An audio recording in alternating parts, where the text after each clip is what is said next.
Well, hello, everyone, and welcome to a sort of impromptu episode / midweek episode for the Black Tower podcast.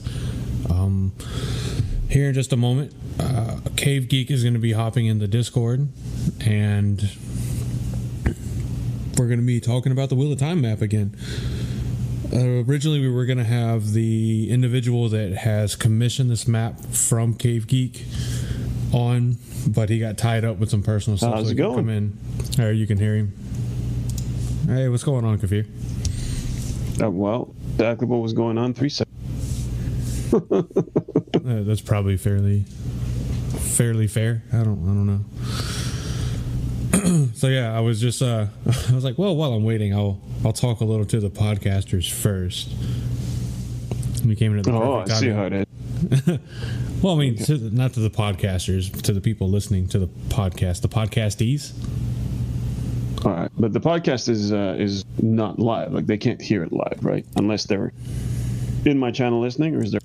Yes, I know there's at least two. So, so Thorn Cordomora is actually in the in the Discord as well as Thorn Cordomora Sadai, and then Haral Luan is in there as well. And they're both fantastic people. I put it in the Discord that this would be happening, so if you wanted to come out and kind of listen live, you could. And it looks like at least two people took us up on the offer. I don't see them on the Discord. I mean, I see them in the chat, but I don't see them in the voice channel. How do they listen? Oh, they're listening through your Twitch stream. You should be able to. Oh, well, that's what I meant. Yeah. All right. Yeah. Yeah. Sorry. All right. So, to anyone who doesn't know, this is Andrew, who's in my Twitch chat as Saint AD, or Saint Dad. Saint Dad. Sounds like Saint Dad. And he is one of the co-hosts of the Black podcast, the Wheel of Time podcast. Reason they feel like they want to have me babble on there, but I will. That's because you're working on that sexy map, and I've come to really enjoy your stream. So I'll be here even once you're done with the Wheel of Time. Can't account for taste. All right, so I'm gonna keep working while we're talking. Oh yeah, definitely. But yeah. So, and for those that are listening on the podcast format or haven't seen CaveGeek before, this is CaveGeek. You can find him on Twitch as CaveGeek Art, and he does a lot of really cool shit. I always describe it to people as like primitive style artwork, but he'll take a piece of buckskin. I say a piece, it's big pieces of buckskin, and sharpen his bone tool, and he'll use natural pigments and mix it with water and glue. Yep, or eyeballs, whatever liquids he can procure that might not get him thrown in jail potentially. And it makes amazing works of art. He's done a lot of maps. He's done the Middle Earth map, the Sword Coast map. He's working on the Wheel of Time map. I think you've also done the Hyrule map. Yeah, I've done about, not including the 17th century star maps, I've done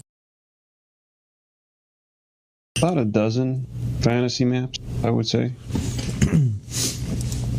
Yeah, and you've done a lot of other stuff too.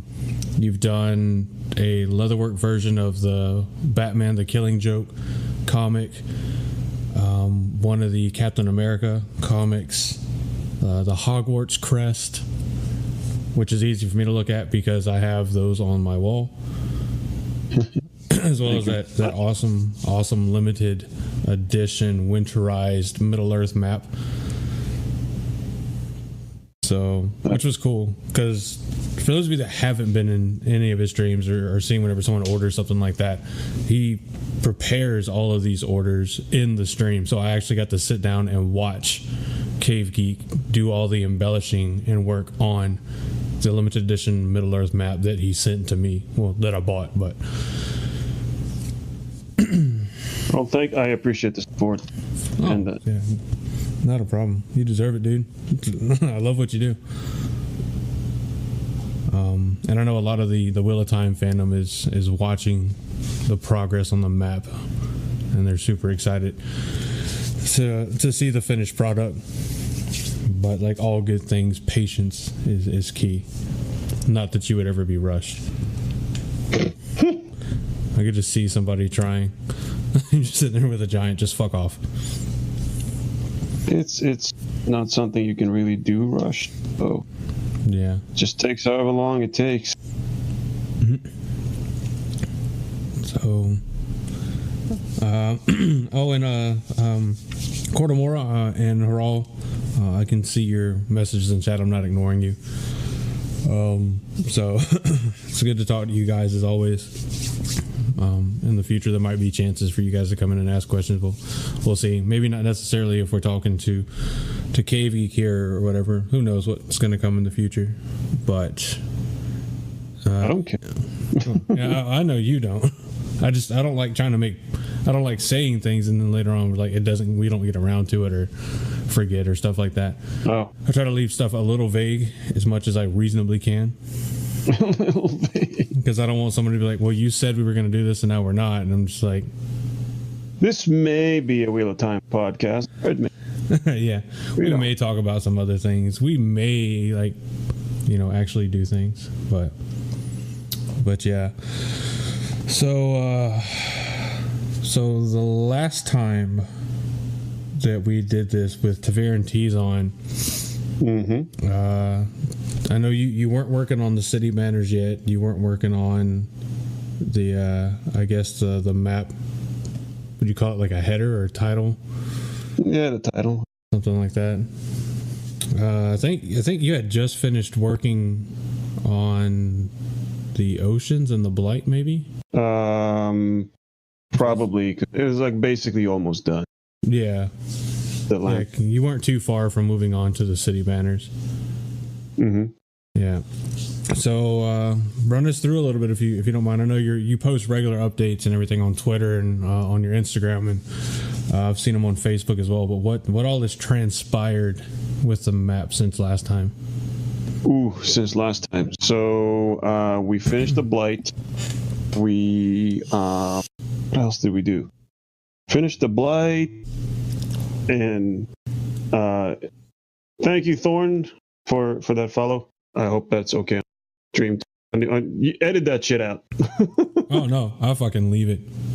I'll tell Aaron dude, just fucking leave it. All right. Anyway, where was I? So we finished the blight. Then I added in is it Shale Ghoul, the mountain, dark, evil mountain? Yeah, where the Dark One's prison is, Shale Ghoul. Yeah. Mount Doom.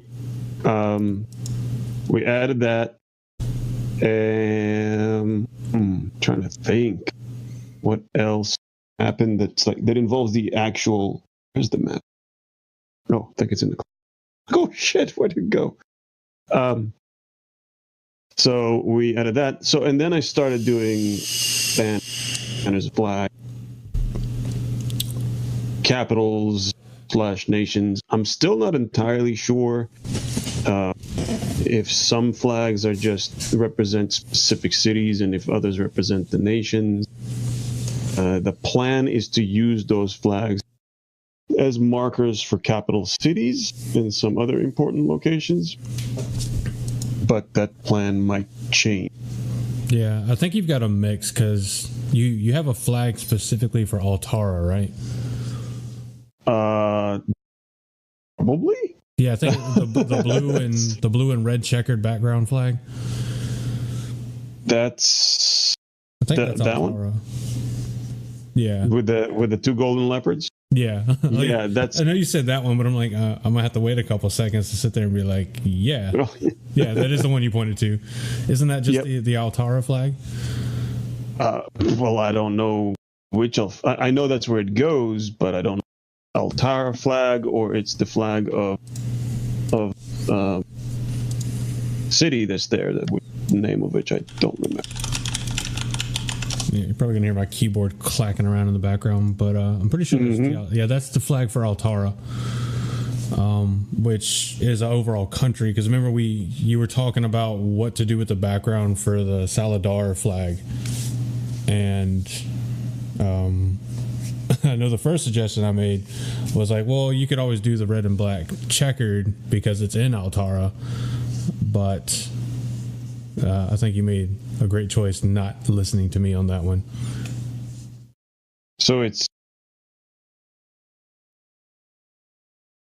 Altara is a city within Altara? No, Altara is the overall Arafel. country.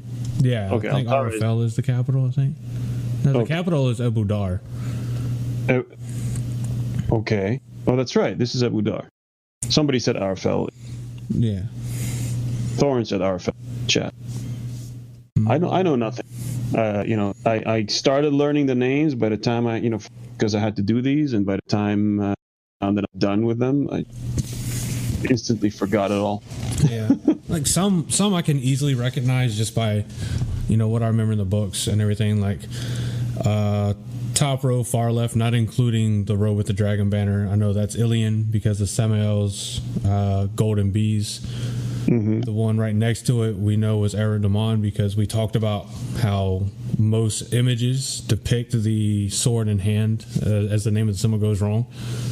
They have... Yeah, there's actually somebody on, I don't know if it's a podcast, there was a Twitter account that basically was that, and that was their profile photo was that flag. Mm-hmm. And they're like, oh, really? That's wrong? Like, yeah. Yeah, like, because I think a lot of it came, because you said that you messaged... So they actually changed it. Who did you message? Was it Sophie? Well, I've been in no, this one was with Maria. Oh, okay. Maria, that's she, formerly, I guess, an editor for Robert Jordan and assistant, researcher, etc. Mm-hmm. So, and she pretty much like sent to you the same quote out of the companion book. And I know she mentioned what do they call it? The Big White Book of Bad Art. It's the Big Book of Bad Art. Yeah. Yeah, the first kind of world guide that came out. It was like the world of Robert Jordan, the Wheel of Time, or something like that. I have it right next to me, but I'm just too lazy to move and grab it.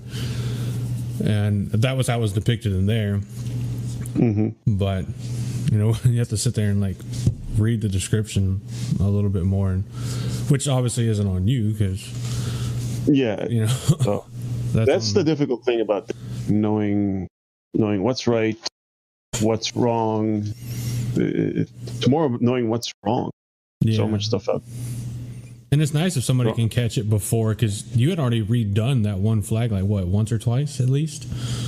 That one at least. So, until it's permanently on the map, then redo it. Even after it's on the map, I can probably redo it. But it's rather, of course, get it start. Yeah, but I know it's always easier if like someone can sit there and be like, before you like really get too far, and be like, hey, no, hold on, it's not that way, it's this way, and here's the source that shows it. Right. So to any of the listeners that aren't really watching, so what I would make is, and what I'm making are tiny flags, banners, so to speak, that are from whatever we know about the flags of those countries. And each one is made out of the same buckskin that the map is made of, and I burn the design into that little flag and paint it same pigments and piece of bone. And when I say tiny, they are less than a square inch. They're maybe half an inch to 3/4 of an inch long, the longest dimension of any of them. They're small. The dragon banner is the biggest one, because you couldn't really fit tiny dragon in there and give it the level of detail that it needed. And that one is like maybe an inch and a half in the long dimension. So it's very time consuming. I think we were doing maybe 2 or 3 of these flags a night, at best, at maybe 3 or 4 hours of work, a night on this. So it's taken a long time, and some of them got redone multiple times. in different sizes just to see how I could get them to work, figuring out the design differently. So we have 1, 2, 3, 4, 5, 6, 7. I think 21 flags ish. Then we have since then made also last night I finished 20 battle site markers. That was also challenging to make because they got to be really, really small but still clear to see what they are. So maybe not all of them will go on the map, but I needed about 20 of them. And then we finished the Prologue symbol that's going to go up in the blight. A couple of special symbols. There's like dice that I'm not sure if that's an official rendition of something or not. That's they use that image related to math. Yeah, that's when you look at have you remember looking? Well, I don't. You picked up that Memory of Light book that you sent me the picture of, didn't you? I did not buy it. Anyway, if you flip through some of the books, you probably have seen the images around where it's like different images that were at the start of each chapter.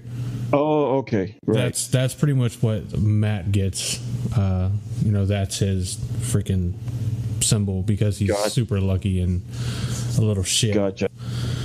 So we made that, but we might actually switch that for band.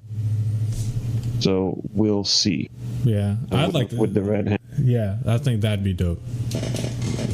The shackles, the broken shackles here, I'm not exactly sure what those represent, but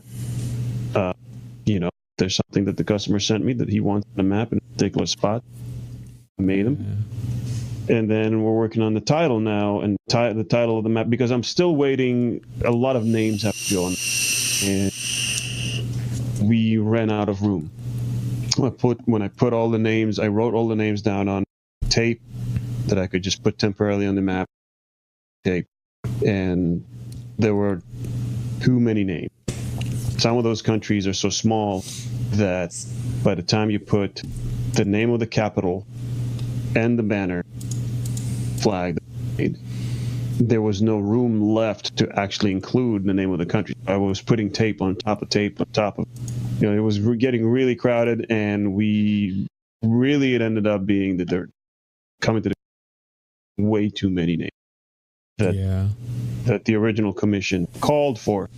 So I'm still waiting. The customer commissioned the map. Busy, so I'm waiting. While I'm waiting for him to narrow it down and we can figure things out, I moved something else, special symbols and the title. That before I get it, I'll move to other things I can do. So just slowly making my way through all this stuff. The map itself is finished, base map, pretty much. We'll have to later. Stuff is done. Now that there's nothing I can do to that map anymore. So now it's all just the extra stuff that actually takes longer. Will probably take longer than the map itself. I got you. Yeah, there were some of the flags that I don't want to say I was surprised to see, but like the Amadisia or Amad, however you say it. Everyone knows what I'm trying to say. Aradamon? No, not Aradamon. The one that you've got, bottom row of flags, second from the right. That one. Amadisia or something like that. Yeah. Amadisia? Yeah, Amadisia is how I've always said it and everything. I was kind of surprised to see that you're doing that one and also because the one next to it is the banner for the Children of the Light. Yeah, well, the Summer Commission said that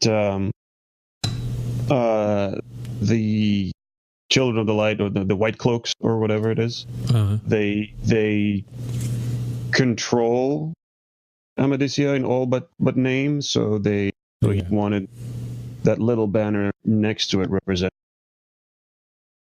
and that's why that one is there. Oh yeah, I mean, like, I'm not saying that's bad or anything. Just it's not when I was thinking of like, okay, where might they be putting city banners? What can I was trying to, like, I don't know, predict what I was gonna see. And I figured it's like, well, the flag of one or the other maybe, or maybe like a half and half flag, but half and half. They're like a coffee drinking nation, and yeah, or like, I guess in the South, like half and half feels like sweet tea or something, like half sweet, half unsweet, which just winds up being like poorly sweetened tea. Or overly sweetened, unsweetened tea. I don't know. So cursed, the swirly flag, that is the flag of Tar Valon. That is the central hub for all the Aes Sedai. This all the female people that can use magic, that can touch the one source.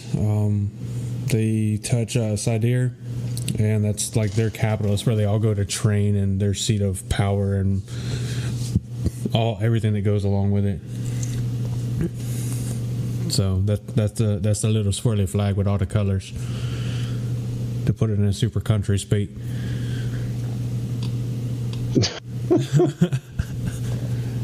But all right. But yeah, I mean, they do look really good, and the only thing I can think of right off the bat with the broken shackles is maybe something to do with the Shanshan.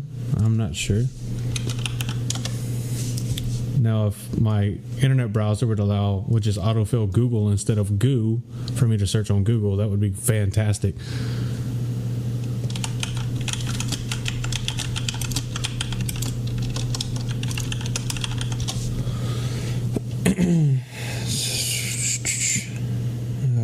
Magic holders and where they can train. Cool. Yep, that's pretty much it. Cursed mark. Packs. That's where they learn from Egwene how to make Quellandar, and conveniently forget they can make impenetrable armor just in time for Tarmagan. Damn. The sad part is, until they said I didn't, until Pax said that, I didn't even think about that.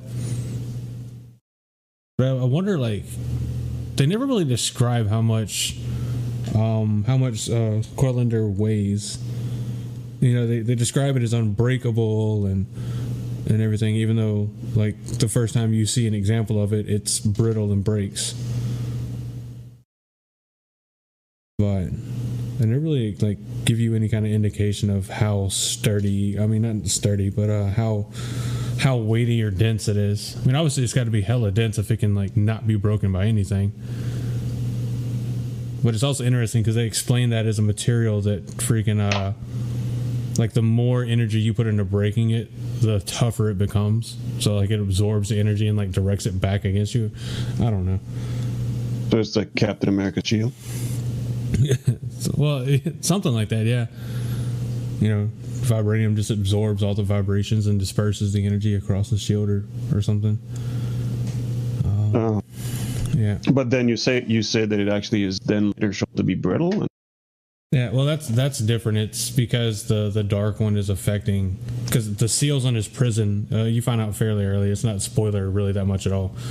Are made of Quellandar. I can never say fucking words. Quellandar. We're gonna go with that because I'll say it differently in like 5 seconds.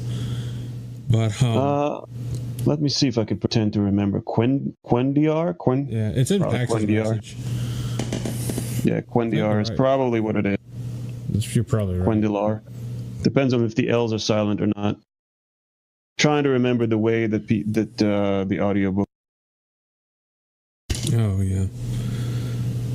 But yeah, so there's a lot that the forces of light convenient forget in time for the last battle.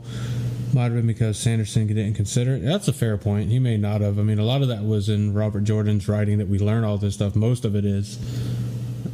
So it's very fair to say that maybe Sanderson forgot a lot of it. Parents show people how to make weapons of power, but they never forge them in mass. Yeah, but if you also remember, like, it was very hard to convince people to make the weapons of power. I mean, because they had to use, without going like too into spoiler, because I don't know how many people that may be listening right now or later on have actually read it or gotten to that point. But you can't just use your run-of-the-mill Aes Sedai to make it, is all I'm going to say.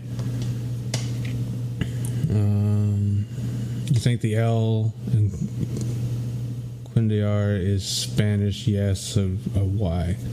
Quindiar. Maybe. I don't know. It'd be interesting to see what the shows do with it and how they pronounce everything. So, and Thorn had to go cook dinner. So, thanks for stopping by. I know Cave appreciates you stopping by. I do. Yeah. But yeah, Haral, what you just said is exactly what I was getting at. The Aes Sedai swore oaths to never make weapons of war with the power. Or never make weapons, period, with the power. So that's why, like, Rand's sword that he gets from his father in the first book is so unique because it is a power wrought blade. There's several others that are. They're just very, very unique because, you know, after the breaking of the world, no Aes Sedai will make one again. They refuse to. Be interesting if the show had a counter for every braid tugged and skirt arranged. That would be hilarious. Every time someone says like a counter in a show, like all I can think of is the. You ever seen like the Team 4-Star Dragon Ball Z abridged parody stuff? No. Oh. Well, there's a character that's extremely weak, and every time he gets beat down, there's this little counter that pops up in the corner with a little ding as it goes up. It's been running through like their entire series. It's like a counter for every time Kenny gets killed. Yeah, basically think the same thing because it's about every episode. But let's see. I just read. Is your podcast adult audience only, or? I mean, we can't enforce an adult audience only policy. However, we do make it a point. We did in our first episode. We really don't say that much after, but other than spoiler warnings, that Aaron and I are both military. He's no longer actively serving, and I'm still in. So with that comes your stereotypical coarse vet style language and humor sometimes. So he's a lot cleaner of mind than I am. I make a lot of like the 5-year-old dirty jokes, and he's just like, ha ha ha ha. Well, my point was that I recently saw an article about Deadwood that somebody had actually sat down and counted the number of occurrences of, again, sorry to your listeners who are sensitive of ear, but the number of occurrences of cocksucker, fuck, motherfucker, like for every single episode, they counted them, and they were in the total count was in the thousands over the course of what, 2-3 seasons? How many were there? I'm gonna have to save that sound bit and make it my new notification tone. So that way when my boss walks in, all he hears is cocksucker, motherfucker. Like, what? Oh, I got a text message. Sorry, sir. Yeah, especially, but only the ones where Ian McBain's, of course, gotta be classy. Gotta have Jane's accent. Oh, yeah. The best of class. You gotta enunciate the S's, the S in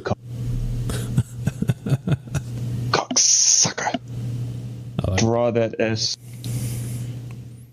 Anyway, so now that we've completely trashed this episode of your podcast, that implies that we ever do anything that's like of exceptional quality or anything.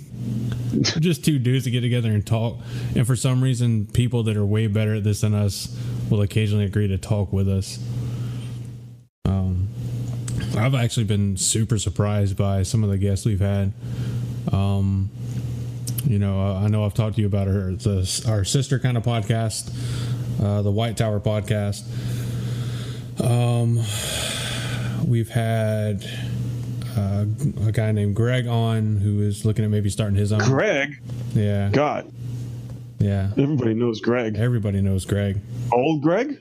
Not old Greg. Old Greg's cousin, regular Greg. Now I can't stop thinking about Bailey's.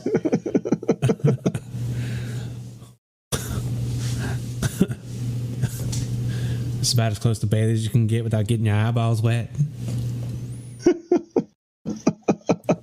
you guys haven't watched the old Greg skit, that was Mighty Boosh, wasn't it?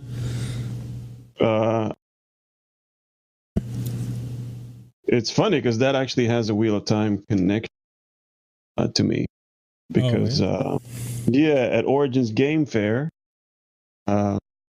last June in Columbus, I had my booth right next to Paul. Damn it, I don't remember his last name. It's like an Eastern European sort of last name that Sophie, all those guys know.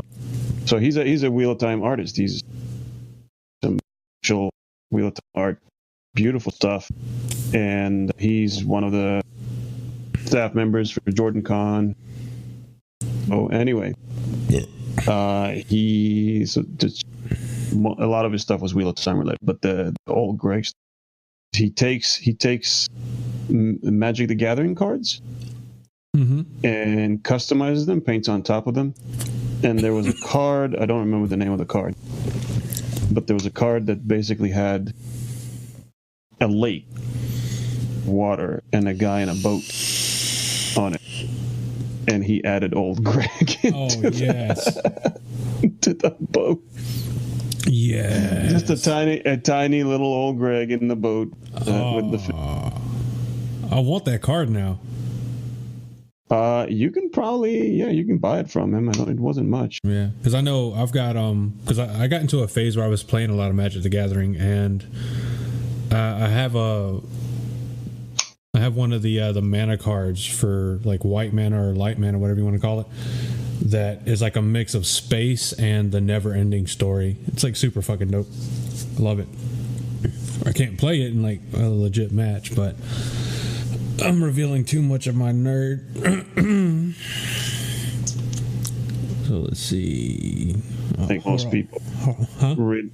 I think most people who listen to your podcast are any less nerdy than you. Who knows? Let's see. What if we're all in Paxman over here talking about the wise ones in the Ken made a bunch of swords, daggers, and spearheads. The IL real eager, particular for power wrought spearheads. Oh yeah, well naturally. The wind speakers too. Yeah, all non-Aes Sedai would have been able to do it. I believe, and they could have done it, but they just took an oath not to.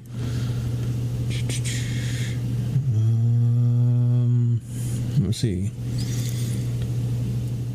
Yeah, the battle for the two rivers is going to be a really good scene. You'll hear me talk more about that Friday, which is the 18th, when also known as the day after Thursday. That is very true. Most times, I'm going to assume that there's some like magical time where it's not true. But because that was we did an episode with Daniel Green that we just recorded this past Sunday. Daniel Green, you may have seen him in your searching for more knowledge on things Wheel of Time, but he's one of the more prominent Wheel of Time YouTubers. I think he's up to about 15K subscribers. So, and whenever I first saw him, he was at like maybe 12K. So just in the short like time that we've been doing this podcast, and I found him like maybe 2 months ago, or saw his YouTube channel, he's already gained like 3K subscribers, which is only going to go up as the series becomes more and more like, well, it gets closer to airing, it gets more popular. But Pax said, fun fact, the last battle was your find one more chapter before I go to bed chapter of A Memory of Light, which is fucking hilarious, because for those of you that don't know, the last battle chapter is well known to be longer than Harry Potter and the Sorcerer's Stone. That is hilarious. One more chapter, and it's the chapter that's longer than many, many books. Really? Just one book? Yeah. Just one chapter? Wow. Yeah, that one chapter, well, it's not the last chapter, but the final battle chapter of A Memory of Light, which is the last book in the Wheel of Time series, is longer than Harry Potter and the Sorcerer's Stone. Damn. All right. He wanted you to feel like you're fighting a battle. Maybe. I mean, it was good. You're gonna need it all. I mean, like the entire chapter is like really good, but yeah, he probably wanted you to feel like you're having to fight a battle through this, maybe, because that was Brandon Sanderson. That was after the point that he had picked up writing the books, because unfortunately for the series and all, which Robert Jordan passed away in 2007, leaving 3 or 4 unfinished books.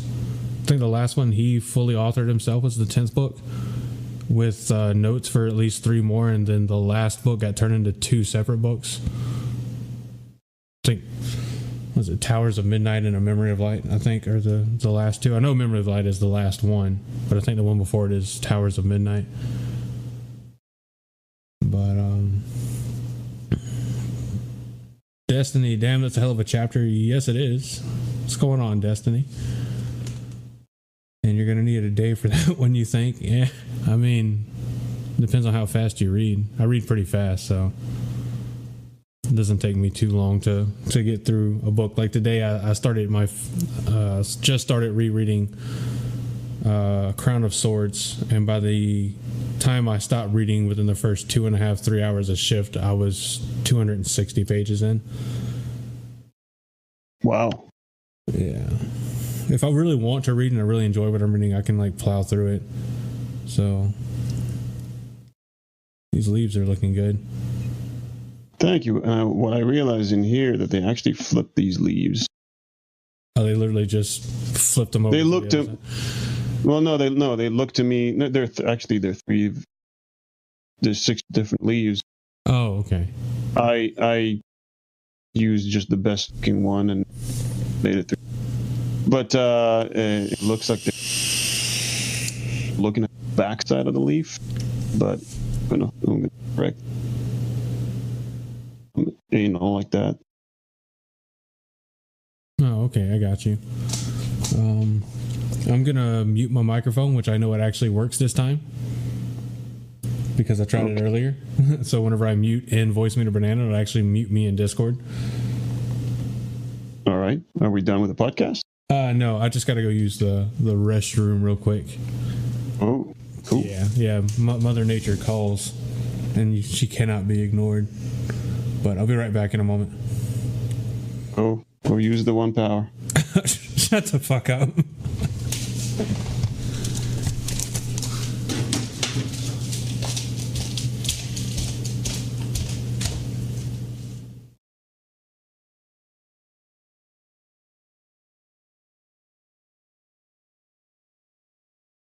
Or stop at somewhere in book 7.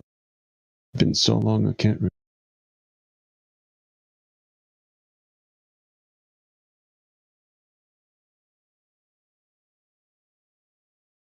Thinking of listening to the audiobooks for the first time. The audiobooks, I have to say, that's how I read the books. I did not actually read them. I listened to the audiobooks. I travel so much, and it was years ago, but they did a fantastic job. It had Kate something, I don't remember their names because I'm terrible with names, but the actors, the female actress, for the female voices, and a male man for male voices, and fantastic. Didn't have some old dude trying to make his voice sound like a little girl or an old woman, which gets a little weird sometimes. So it was definitely nice, and the pronunciation of names, great. I can still picture it in my mind, even though it's been years and I can remember or said. So it would be a very different experience for you. You might even have names in your head that you think are pronounced one way, and you'd be kind of weirded out and not knowing what name they're who are they referring to when they're saying that, because of what you have in your head.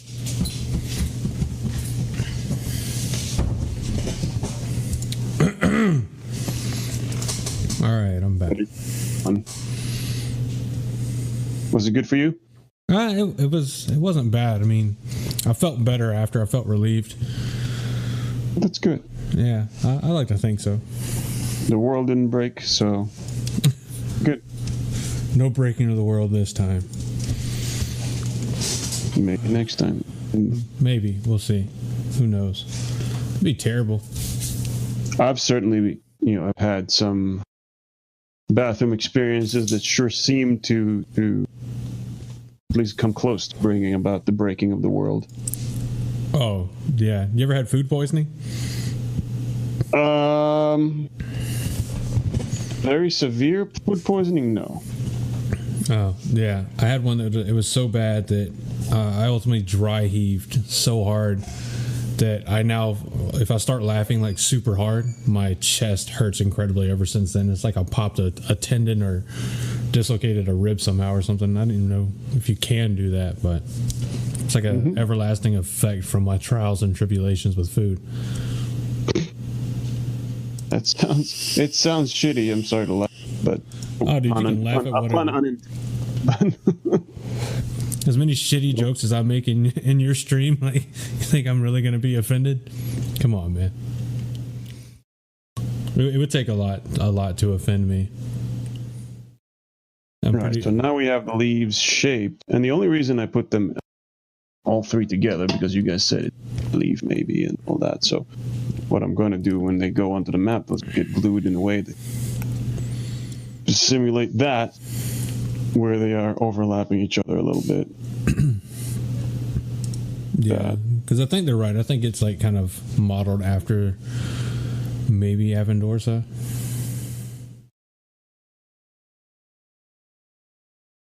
But I think either way, I mean, it's going to look good. I mean, I've yet to see anything of yours that I didn't like the way it looked. Well, thank you. Oh, you're welcome. Well, anything of artwork. What about my art? Artwork. Oh. Let me put artwork. As soon as you said thank you, I knew exactly where the hell you were going. I am a child. You're not the only one. I am too. Let's see here. What have I missed? So Destiny was somewhere in book 7 before they stopped. I started rereading now, about a third through New Spring, which is the prequel now. That's actually one I still have not read. I didn't even know about it until I finished the series and then never got around to getting it. So I'm trying to preserve that, finish the series, then read the prequel feeling that I would have had. I feel like that's like wrong somehow. Anyway. Did you answer her all about Demise Wells? No. Oh. He hasn't marked any of the battle sites yet. Marked out Demise Wells. No. So yeah, the battle site marker, these guys will go in different battles. And supposedly we're supposed to name some of them. I'm gonna have my personal feeling on these maps, especially when it's commissioned by a mega fan, is that the fans, the big fans, already know. He knows all the locations. He knows what each thing is. I like to make maps very iconic. So while battle sites are not necessarily iconic because I'm using the same symbol for 20 different battle sites, I feel like there's no need to name it. The flags are iconic. It takes you, a couple of times to look at them and you know which belongs to the country. So I don't think it's necessary to really name things. It to me it takes away, even though maps, the actual purpose is to to name things and help you find your way. I think making a map more visual and more iconic in a sense is more fun, where you can find your way sort of by just looking at and recognizing things by the way they look. So, like, there's no need for me to put the words Dragon Mountain. It's mountains standing alone, tall, steep, right next to Tarvalon. So if you know where Tarvalon is and you see this lone mountain standing there, you're like, okay, that's got to be Dragon Mountain. Especially if you put the dragon banner next. adding the words Dragon Mount to it is redundant. And the same thing with Trail Ghoul. It's big, dark, lone mountain up north in the Blight. There's only one thing it could be. But that's my philosophy. You got to see what, and that's what I do with a lot of the map. Middle Earth, every location is pretty unique. Looks very, very different from others. So it's even easier with that map to just say, you look at a city at a miniature version of Minas Tirith, and you know it's Minas Tirith. You don't figure out, like, what castle is this? It looks incredibly different. Whereas with Wheel of Time or Game of Thrones or Fire, it's mostly just cities don't necessarily have very unique appearance from each other. At least those are not described as. So it becomes difficult to represent them, like, to get creative, which is what sigils, the symbols in my Game of Thrones map, in my Westeros map, it's just it's the house sigils that go on to where the cities. And in this map, the same thing. It's the flag. That was my rant. I don't think it's a rant when it's a fair point. It's kind of one of those things, like, I could kind of see, like, if you're not, like, already a fan or interested in the series, at least, it's kind of like a real iffy of whether or not you're even going to really look at the map and pay that much attention to the map. Versus, right. Obviously, the guy that has commissioned you to make this map not only knows where everything is already, but even if he just saw the map, probably knows enough about it to be like, oh, well, that's probably this, at least with some fair degree of certainty. Just as I think a fair number of people that have read the series and remember the series and are very fond of the series would be able to. I'm not going to lie. There's flags that I'm looking at that just because I don't remember the descriptions in the book, maybe I haven't gotten to that part of the reread, that I'm like, I don't know what the fuck that is. Yeah, but it's also fun to go and figure it out. Yeah, I'm not gonna lie. For a while, like the printout you had that had the names of all the different banners on it, I was using that for the longest. Sit there and be like, "What is that?" Oh, yeah, there's that. And the names may not have been accurate either. Yeah, I mean, city as opposed to the name of the country, and yeah. But it's also fun because it encourages you to go and explore the map as opposed to, okay, there's that, there's that. If you don't know some of those details, it's fun to go, okay, I see this thing, what is it? And explore things and find out. Oh yeah, and that's where I'm fortunate for. Well, go ahead. What were you about to say? My map of Middle Earth, and I refer to that one a lot because I've done 5 of them, and they kept increasing in detail and complexity. And there are locations in my map of Middle Earth that are not really even on other maps, because the people who commissioned them were Tolkien scholars, and they gave me a list of the locations they wanted, but there aren't really any names.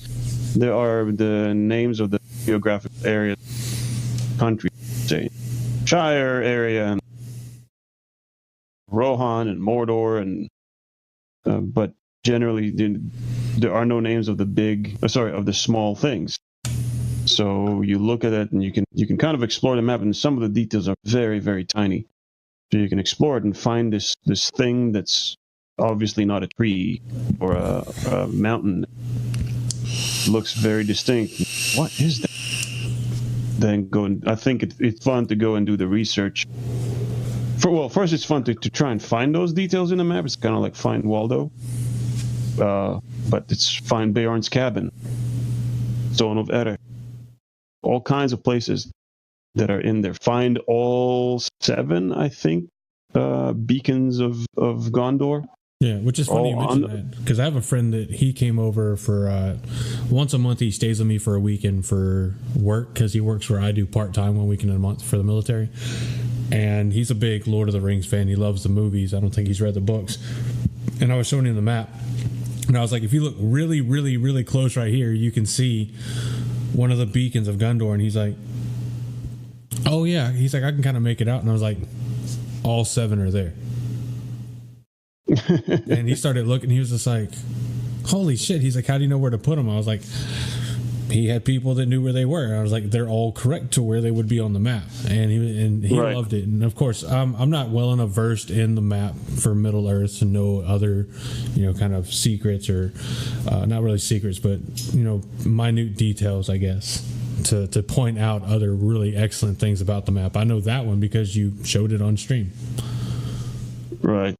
And, the Witcher map has a ton of detail like that, too, that I have no idea what it is in the original collected edition map, so I put it in there. But there are such tiny things in that it's just fun to sit down and look at it. And if there were names for everything, it takes away. Yeah. I mean, and I can definitely see that. I mean, because like I was saying earlier, if someone's already a fan of what they're looking at, then they're already, I think, going to, like you were saying, they're going to know where it's at or be enticed to go and look and be like, I know there's something important around here. It's bugging me that I can't remember exactly what it is. I want to figure it out. And they're going to go and do the research and look and see what it is. Right. And having that map on the wall is, if you're a big fan of any kind of fantasy setting or series, obviously, with you playing having played D&D or playing D&D, me playing D&D and that kind of stuff, we know how useful it is to have like the Sword Coast 5e map to point out where you're going and where you want to go and what's around you kind of things. Even to go as far as my old roommate, he had one of the roll-up tape measures, if that makes any sense. Yeah. Yeah. The ones a lot of seamstresses will use, or tailors. Mm-hmm. And we'd use that to measure the distance on a map, and he had a conversion for whatever it was in inches to what it would be in miles, and we'd use the real, like, you can only travel 24 miles in a day or whatever, and it just made the map so much more useful, and it was such a more engaging experience because it adds that dynamic of, well, I really have to take in consideration, I've got 10 days worth of rations, but I need to make a 2-month journey. Where am I going to go first? But it's to go back to the original point, having that map there as you're going through it can really make things just so much better. Especially like those that may be going through the first book, The Eye of the World. You hear so much through The Eye of the World about, we're going to Tar Valon, I got to get you to Tar Valon. Well, we're going through Whitebridge, then we're going through Camelin, and then by the end of the book there's no Tar Valon, and you might be interested, like, well, how close did we get, or what route did we follow and suddenly wound up way the fuck over here, skip over the entire middle of the map and wind up all the way up north into the, right next to and into the Blight. Which is something that it's really, you can keep track of it in your mind, but it's a lot easier to just look on a map and be like, well, they were here, now they're here. And that's something I would do a lot. I did a really shitty hand-drawn sketch. You've seen about the apex of my drawing skills on Discord. It's not good. It is not good at all. The sad part was I traced a good portion of that, so that's even sadder. But and I'd have that as on a piece of like plain white computer paper, and I'd use it to try to help me keep track.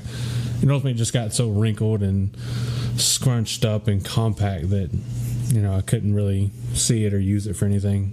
And now I've got a map in a frame that's a placeholder until you hopefully make prints available of this one.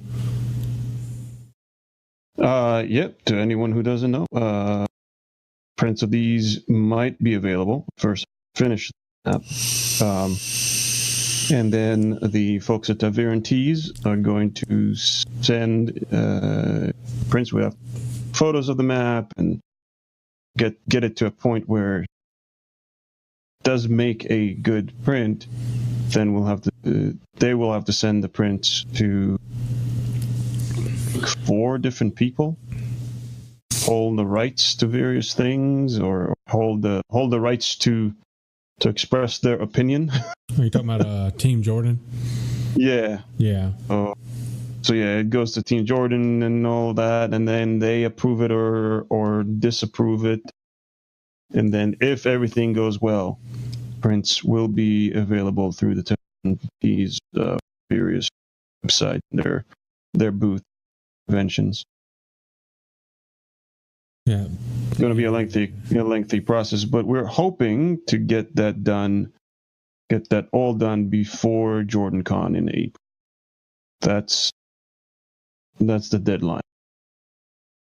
Obviously, to me, the first priority is to get the map done in a way that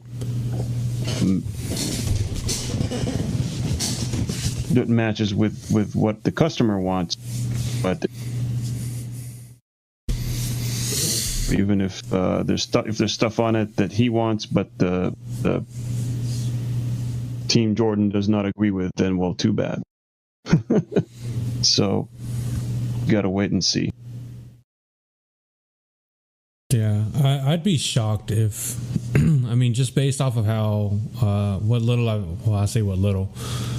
what I've seen so far coming from the map and where I see you going with the city banners and the battle area or the battle site markers, obviously not knowing what all and not asking to know either because I love surprises.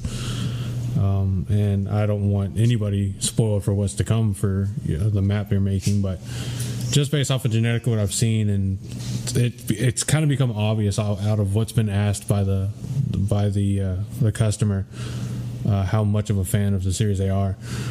I'd be surprised if they did not say, "Yep, that is a fantastic map," and go ahead and do your licensing stuff with it. Of course, I don't know how much longer Tavir and Tees has the license for official merchandise, and how that's going to carry over once Sony Pictures and or Amazon kind of take over the licensing rights with the TV show coming out. But right, we'll see. Hopefully, we still have a good long while. I don't know how long the contract is, and if I did, it's not my place to tell the public. Yeah. And there's the dog shaking the shit out of her head in the background. What a wonderful dog. I love my dog. It's a good thing you don't hate your dog. Well, I would hope so. I don't think you've seen my dog. Seen your dog? Nope. Yeah, I don't think you have. I'll probably send you a message on the Discord as soon as I can. There is a Discord. There is a channel on my Discord for people's pets. Everybody kept posting their damn cat pictures and dog pictures on the general chat. So I said, "Fuck you!" And here's a channel for you. And I'm muting it. And I don't. Yeah, I just as soon as I saw the name, I just saw like okay, fine, pets. And I was like, yeah, that's it. Like I don't need to turn my Discord into another Instagram full of cats and dogs. I mean, but my dog's super cute. Yours and everybody else. Hey. Well, there you go. If you get bored and want to go and look, there it is. Everybody on our Discord has already seen it. Cursed Mark is heading out. Gotta go. Enjoyed being around though. Later all. All right, Cursed. Thank you very much. Yeah. For hanging out. Thanks for listening to my. Thanks for listening. Yep. To our bullshit. Yeah.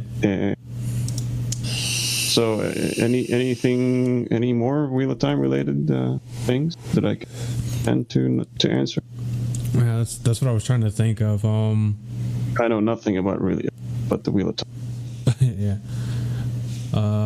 Well, we can ask your chat to see if like Destiny or Heral or anyone else that's sitting, watching, listening has a question. Do you have any like questions, no matter how slight or anything about the map or anything you're doing, or more like maybe why a certain thing is significant that maybe I can try to answer?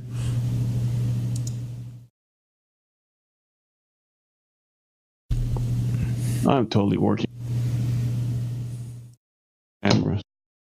Here, I'll do this. I'll zoom out so people may be able to be like, "Oh yeah, that thing." Both your ramblings are great. Thanks, Kirst.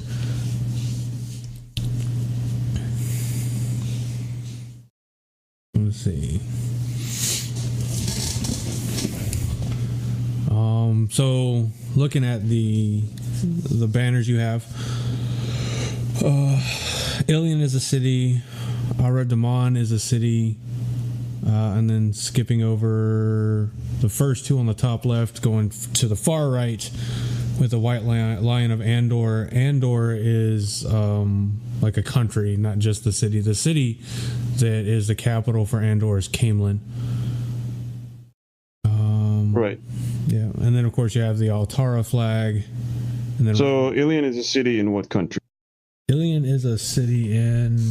I've got to pull up this shit again because I am not a professional by any stretch, so I Google a lot of things because there's so much going on in my mind. I can't really remember all of it.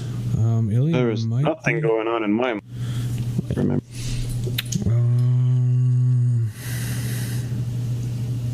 Ilion might actually be its own nation as well as the name of the capital.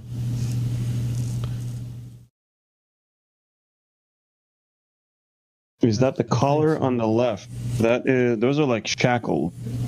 Yeah, that's what I was broken. thinking. Don't know.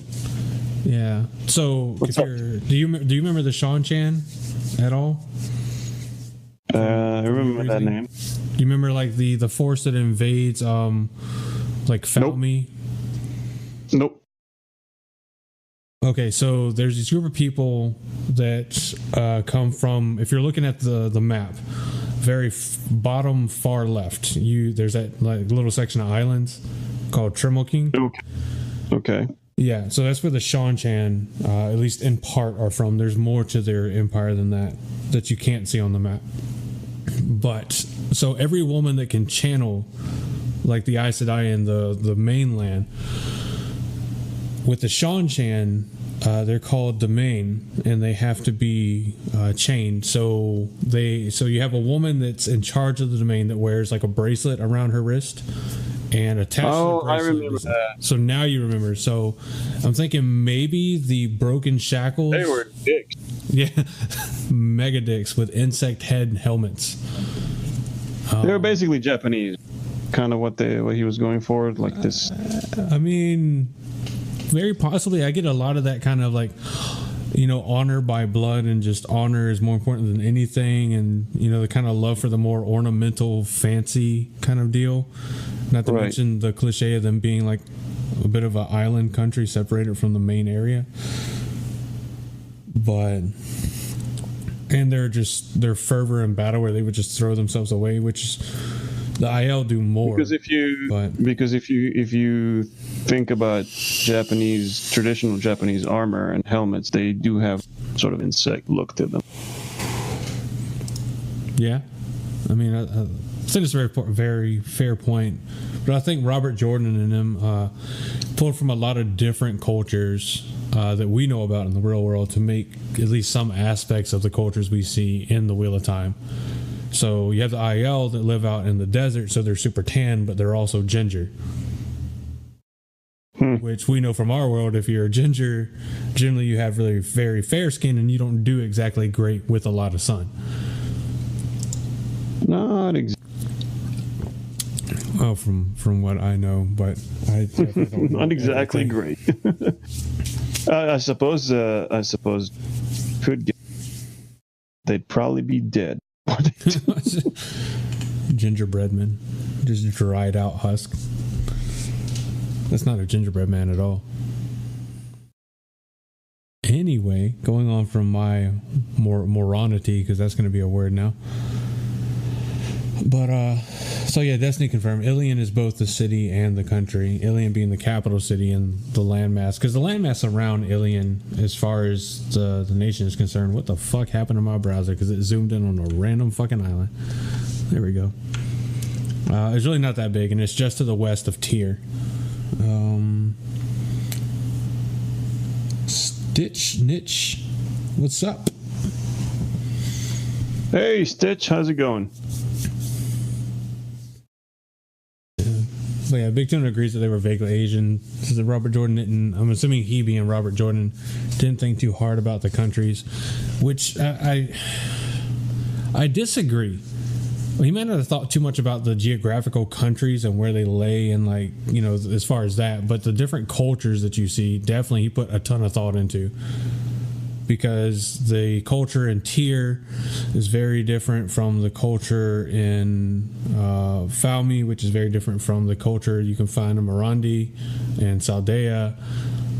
And all of them are very different from the culture you see in Trimble-King. We don't get to see any of the culture from the lands further east than the IL, because I can't remember their name right now. Started with an S, but he put a lot of thought into culture. I mean, the IL obviously took some inspiration from that kind of Asian inspiration, focused on honor. Honor matters more than anything, and whenever your honor's hurt, you have to do whatever it is to repair it. The Shofa, which they veil themselves so you can only see their eyes, is kind of sadly based on stereotypical ninja mask. I'll give them that. But I thought it was more of a Muslim burqas and stuff. I mean that's fair too. I mean, that's probably closer to accurate than the stereotypical ninja mask, because none of it's like form fitting super tight. A lot of it is more that kind of shofa style, and whenever you see like the old movies with like the Assassin's Creed style assassins from the Middle East, right? But they only put it on. They only wear the mask when they're fighting, right?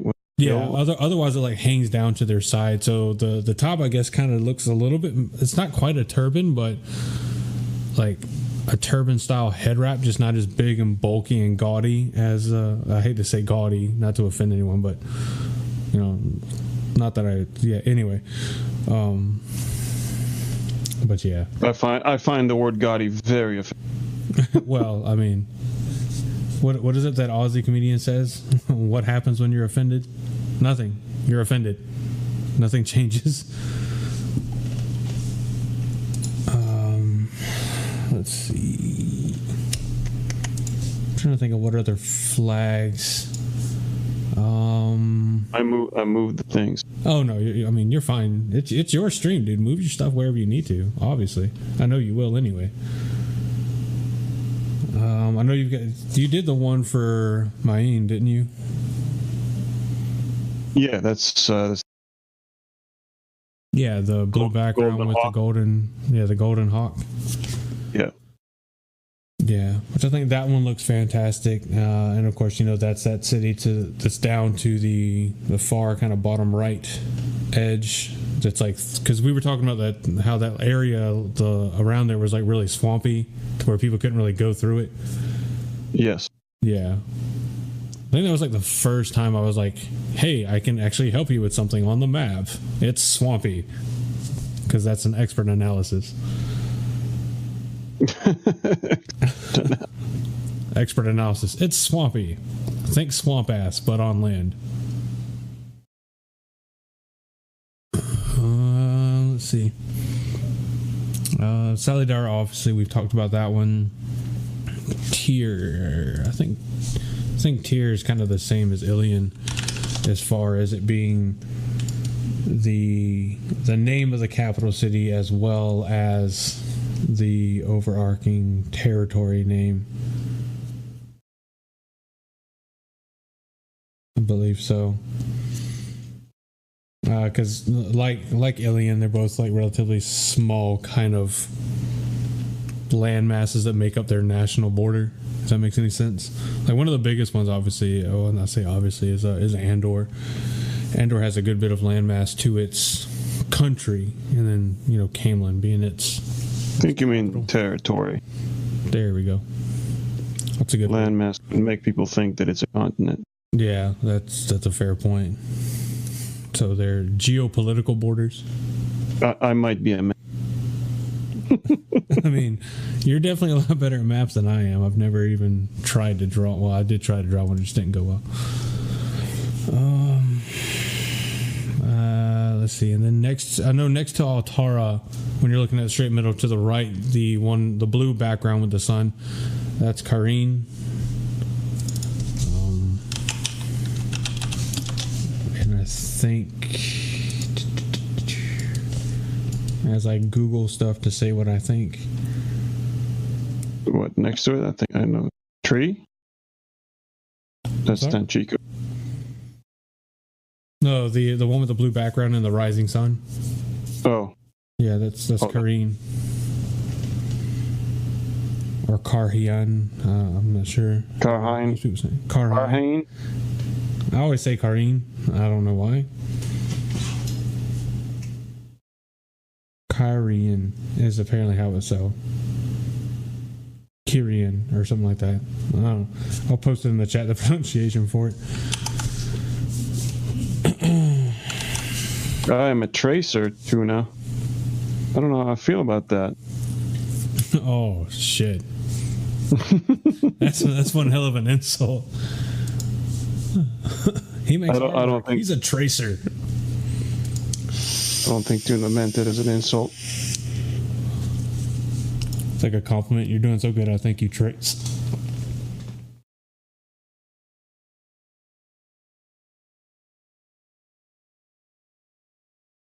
But I really can't think of anything else as far as the map goes. I've pretty much pegged out all the banners that I recognize just outright. I know I should remember more.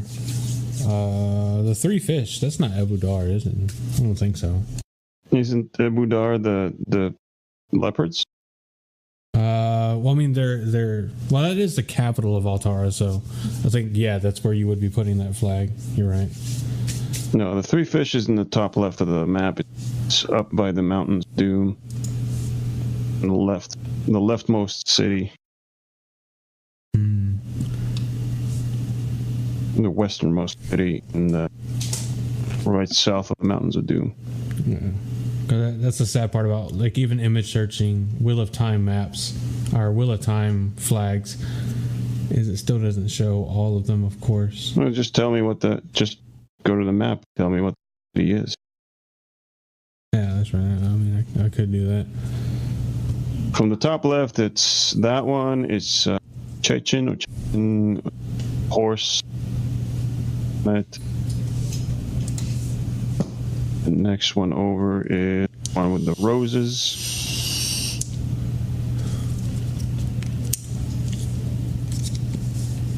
All right, I'm done painting the base green on those leaves.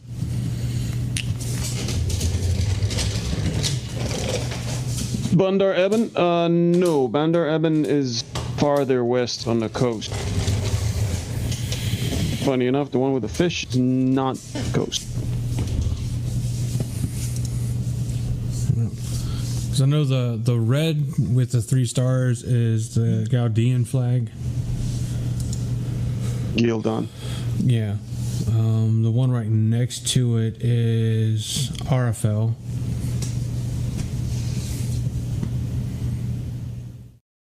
With the roses? Yeah, the one to the immediate right of the Gelden. Yeah. Is RFL. So you got Gelden, RFL, Altara, Korean, Rihan, or whatever. I don't know what the next 2 are right off. That's Pico. That southeast-ish hills. Okay. But it's directly east from the Red Bull state. The Red Bull state. But I mean, that's just me not knowing, not remembering the descriptions of their flags and that kind of stuff. But Yeah. they all look really good. I really love them. Thank you. I am gonna move them away because painting. Oh yeah, I mean, by no means keep them on the screen for me.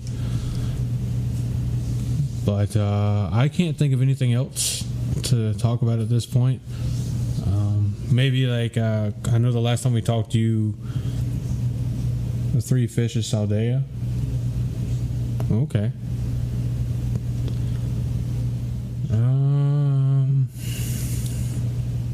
Where do the shackles go on a map? Think in the northeast. Northeast. I'd have to think and look for a while before I could figure out exactly what maybe the shackles are about. Pull it up. I don't have a book right here next to me to look and see what's where. Yeah. The wiki seems to get at least it generically right, though their artwork may not always be pristine or totally accurate. They at least generally have the locations correct, because that's pretty hard to fuck up, considering the first book has an entire map of the world. You would think it'd be hard to fuck up. So the shackles... Actually, the shackles are just southeast of the... Just southeast of where? Alan, where he wanted them placed. I wonder if that's instead of like the... Like almost directly east, just a little bit south of that. I'm wondering if that's indicative of... Do you remember the portion of... do you remember the battle at Demise Wells, right? Nope. The big battle where the Oshermen show up and they're like freaking blowing people's heads apart, and it's Robert Jordan literally describes it as a meat grinder. Maybe. Yeah. Maybe. Do you remember when the main character, like one of the main characters, Rand, was captured by the Aes Sedai and stuffed in a box and beaten every day? Yes. Yeah. I think so. So the very end of that captivity is at Demise Wells. And I'm wondering if the broken shackles is going to be indicative of his release from that captivity, because they were moving from either Camelin or Kirion towards Tar Valon, which I think both of those are... no, Camelin is to the southwest, and I think Kirion is more towards the south. I don't know. Karen is right southeast of very close. Relative. I mean, that might be. I mean, if it's directly southeast, that could be where it was taken. I just read that book like a week and a half ago. I should remember, but I don't. I think it was Korean. Call yourself. Hey, I'm more of a big picture, general concept kind of guy. All right, don't you judge me. But that's my best guess. Sorry for anyone that may have been spoiled. I see your comment there, Stitch. I was trying to avoid spoilers, but some stuff, I mean, you're talking about locations on the map. You got to kind of know what inspires them, where they come from, why they're there, and that spans from the entire series.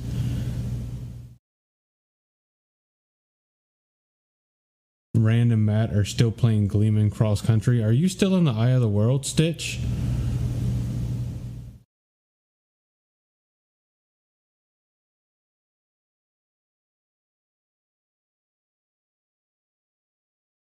Gotta be, if you're talking about Rand and Matt still playing Gleeman, because that's only the Eye of the World. You already knew about the box, kind of. Well, it's always good. You need to go into things knowing about the box before you mess with it. And there's my 5-year-old humor. So, but I can't think of anything. So unless anybody else in your chat has any questions for you or about the map, not necessarily for me. Though I guess if they have one for me, they can ask depending on your approval. I don't think you really care. I don't. Yeah. It sounded like it hurt you so much to say that. I don't. Oh, God. I was reaching up. Mm-hmm. Oh, okay. Now I see it. The stream validates your claims. But yeah, if nobody has any questions, if you don't have anything for me, then I can stop monopolizing some of your time with the podcast that I thought I was going to be lucky to get like 30 minutes. And we're at like an hour and 20, including the El Baño break. Told you you're gonna. You cut out on me. Told you I was gonna what? You're gonna have to do some editing. Oh well, Aaron's gonna have to do some editing. I apologize, Aaron. He's not my fault. He's the producer. So generally, like, all right, we record and then like I send it to him and he's like, "Do I need to edit it all?" And I'll say yes or no, and he'll be like, "Cool." The last time I sent him one, like with Tavir and Tees, he was just like, I'm just gonna call it unedited, uncensored, and put it out there. And I'm like, fuck it, who cares? You know, and nobody thinks we're like the epitome of professional. So we try to bring quality content, but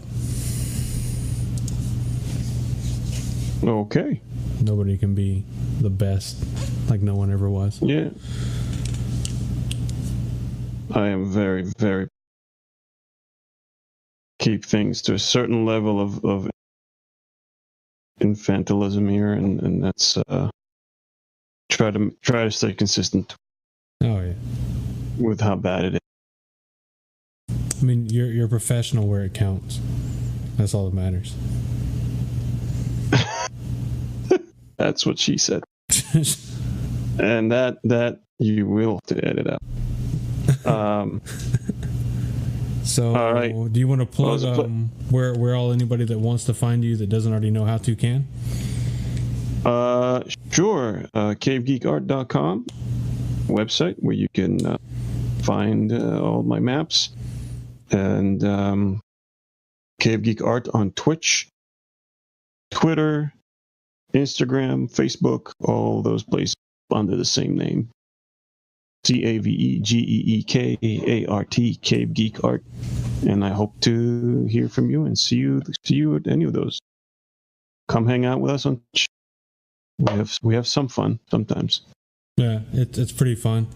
I know I said it last time. If you're ever lucky enough to be there, if you're 18 and above, and not easily offended, if you're lucky enough to be there for one of CaveGeek's readings, it's definitely an experience that will have you rolling on the floor, either in laughter or pleasure. Depends on your personality, and we're just going to leave it at that. Okay. But I definitely, I think it's fairly obvious at this point. Enjoy your streams. I'm there as much as I can be. Generally, it's only on nights I don't have to work the next day. But I do try to come in, and even on some of those nights where I do have to work the next day, and say hi. So for those of you that are fans, oh yeah.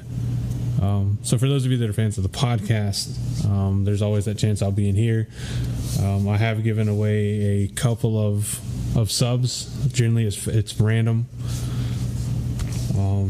It's not like tooting my horn. It's more of like a, hey, come and watch, you might get a free sub, which entices a reading. So definitely do that if you guys are interested. There's always the chance that could happen, and it's not just me, other people do it as well. I didn't even know that was a feature for Twitch until I got back into watching your stream, honestly. It's been that long. But if you're looking to find out more, or you're more interested in the Black Tower podcast that I co-host with my co-host Aaron, you can find us at blacktower.podbean.com, which has links to our Facebook, our Twitter. Podbean.com automatically exports our podcast to YouTube if you want to listen there instead of on a podcast app. It's also got the link to the Discord that we have. If you're in stream and you go to any of these things and you follow us or join our Discord and you have not followed CaveGeek or joined CaveGeek's Discord or anything like that, you're going to get a very serious finger wag, and I'm going to constantly pester you until you join his stuff and follow him back as well, if you're in his stream, because I'm not going to, I don't want to seem like we're biting off of some of his fans. All right, it's fine to be fans of both, but if you found us through CaveGeek, give him his dues as well, because he definitely deserves it. I appreciate the kind words. Thank you very much. Yeah, not a problem. Thank you for coming on. Hopefully next time the customer doesn't get stuck doing other things, because I'm interested to hear what he has to say as well, and what questions he may have. Sounds like I mean he's got to be a huge fan for this map. Yeah. All right. Well, you have a good night. All right. I'll still be around. We'll talk later. In the stream, but yeah, I'll talk to you there. Bye. Bye. All right, everyone. Well, that was Kafir, or CaveGeek Art, that is currently working on the Wheel of Time map. Seriously, go check out his stuff. Visit him on Twitch. Let him know that we sent you. Show him some love. He's doing some amazing stuff. And hope to see you again. Well, I definitely will see you again. Don't know exactly when this episode's coming up. It may go up this coming Wednesday, which would be the 16th, but I think it does need a little bit of editing, so I'm going to turn it over to Aaron and see if he'll be able to edit it. If not, you may just get this raw version like you did last time with Tavir and Tees and CaveGeek. But yeah, special thank you to Haral Luhan and Thorn Cordamora Sedai. I know it was last minute notice that it was going to happen, that you guys showed up in CaveGeek stream. If anybody else did and I did not recognize the name or mention it, thank you to you as well. And definitely feel free to tweet at me. That's at Saint League, or you can tweet to the Black Tower Podcast Twitter, which is at Tower Podcast, and let us know. But thank you all for tuning in, and I will talk to you all soon. Bye.